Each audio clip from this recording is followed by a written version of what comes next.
everyone, I'm here with a book review. Now this is not a witchy book.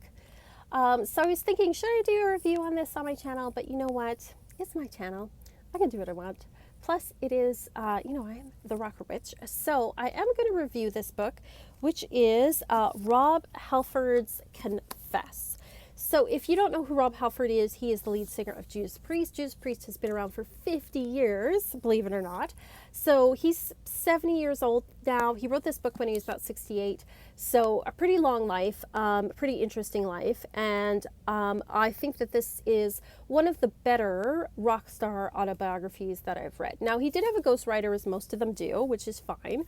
But I enjoyed this book on a lot of different levels. So he talks about, he's basically just talking about his life from childhood, growing up in Walsall, which is near Birmingham, which is the Midlands in England, growing up there, and then later, discovering theater and then discovering music, he joined Judas Priest and their rise to, the fame and just all the adventures kind of had along the way. And then he left Judas Priest in the 90s and he did a couple of solo type things, and then he rejoined Priest in the 2000s. And so it's just like his whole journey through his life. But what makes this one different than a lot of the rock star autobiographies I've read is that Rob Halford's gay. So he had to hide that for lots of years because, obviously he was born in, I think it's 51. He's born in 1951. That wasn't accepted back in the day. And then when he got into Judas Priest and heavy metal, he really felt like he had to hide it for all those years because, heavy metal is it's a very masculine culture. And for a long time, there was a lot of homophobia in heavy metal. It's changed a lot now. I think it's just changed with the times like everything else has. And, he felt like if he came out, in the 70s or the 80s, it would have ruined the band. He came out in the 90s, and by that time, things had changed, and most people were like, okay, he's gay. Personally, I thought it was like this poetic sort of justice in some ways, because I remember being young, and there were so many guys that liked Judas Priest that were like, oh, they would use like the F word, and they would, call down people who were, gay and stuff, and use gay as an insult. And then it turned out that the guy that they looked up to and that they were dressing like was gay. He was hiding in plain sight, like you think about how the way that Judas Priest dressed with the chains and the leather and the spikes and stuff really influenced heavy metal culture. And yet, these people are all taking fashion cues from a gay man. So I think that is hilarious and poetic justice in a way. So I'm very happy for him that he finally came out, and he said that he felt relieved and all that. So this book isn't just about his rise to fame and, what it's like to, be a rock star and all that stuff. It is about learning to accept yourself and, having to hide oneself and hide who they really are, and then finally coming to terms with themselves and just, his relationship issues along the way and all of that. So I enjoyed this book on several levels. So first of all, I enjoyed it because, obviously I'm a fan of Judas Priest. I like their music. I've been listening to them, since I was a teenager, back in the 80s, and I really enjoyed Judas Priest. I remember when I was a kid, you didn't often hear Judas Priest on the radio because they were considered like too heavy to play on the radio. But every so often they would play Another Thing Coming, and I just love that song so much when I was a kid, and I was so happy when that came on the radio.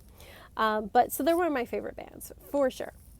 So I was very interested just on that level to read this, and it was really interesting learning about how the music industry had kind of changed and how heavy metal kind of, it started in the late 60s, early 70s, and, just how things changed and just all of that stuff and all the things that happened along the way. And he meets a lot of famous people, like he meets Andy Warhol at one point. He has like a brief, like he doesn't actually meet Freddie Mercury, but he like sees him and waves at him and across the bar and stuff. He meets Madonna. He just like all these people he meets along the way, which are sort of very, very interesting. And just like the ups and downs, because he also struggled with addiction. Like he struggled with alcoholism in particular, which, not uncommon coming from the Midlands in Britain. Like drinking is part of that culture. My mom is from that area. And you know, certainly with him trying to suppress like his feelings all the time, like the sexuality, it's not hard to imagine how one could slip into alcoholism. Um, as well, it's interesting the whole thing around like gay culture, and which is not something I know a lot about because I'm a straight woman. So uh, interesting to learn about, you know, especially when back in like the 60s and 70s and into the 80s where people were hiding things, kind of what they did behind the scenes to connect with each other and everything. So it's interesting. It's also really sad, of course, you know, talking about AIDS and things, which he was lucky enough that he never got, well, obviously. And then him just accepting himself and finally coming out and all of that. So really interesting on that level too, learning about that. And I enjoyed it too because he grew up in the same area that my mom did. She's not from that town, but she's from Rugby, which is in the Midlands. And, you know, it's not terribly far away from Birmingham, that whole area there. So some of the things he talks about in his childhood are also things my mom talked about in her childhood. And so it was really kind of cool hearing about some of the similar experiences that he had that my mother also had as well. So that was really cool just on a personal level for myself. And like I said, I loved, of course, all the rock star stuff. And I enjoyed hearing about his journey to accept himself. And he had like, you know, the relationships and different things that he went through. Some of it is very sad as well. And certainly he faced, you know, a lot of challenges.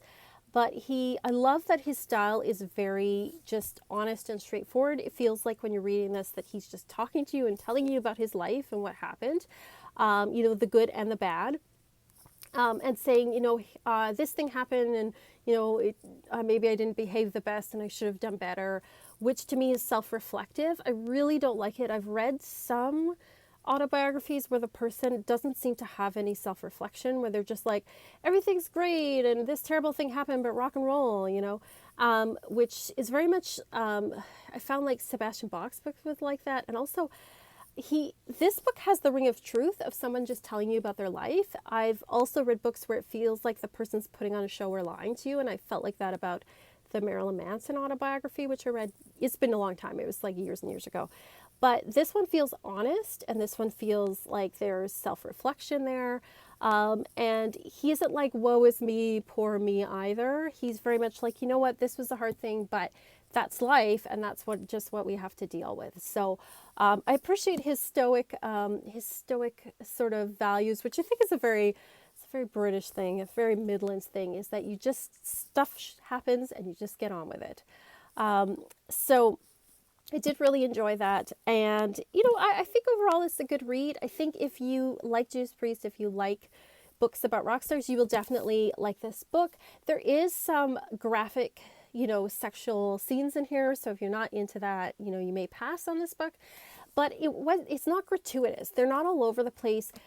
Everything that's in here, like when there is sort of like a sexual scene in here, it's part of that whole journey of him accepting himself and talking about the things that happened to him and the relationships in his life. So it's not just there for, you know, shock value or something. It's actually telling you something about him and his story. So I do appreciate his honesty in that, because that takes courage. So I do appreciate that. So I would give this 4.5 stars out of 5. I would recommend this to anyone who likes Judas Priest, or maybe they want to read a book where someone is coming to terms with, you know, their sexuality that's, you know, kind of outside of the general mainstream norm. Or if you're just interested in, you know, in Rob Halford in general, I would highly recommend this book. I quite like it. So yes. And I was lucky enough to get a signed copy. Very cool. So I'm glad I got this signed copy, that's for sure. Anyway, that's the book that I was reading this month. It was kind of like sporadic in and out, but I really enjoyed it. So let me know if this is something that you would read, if it's on your radar. Are you a fan of Judas Priest, or are you like, no, heavy metal, blah. Let me know. Anyway, thanks so much for watching, and as always, peace and love and rock.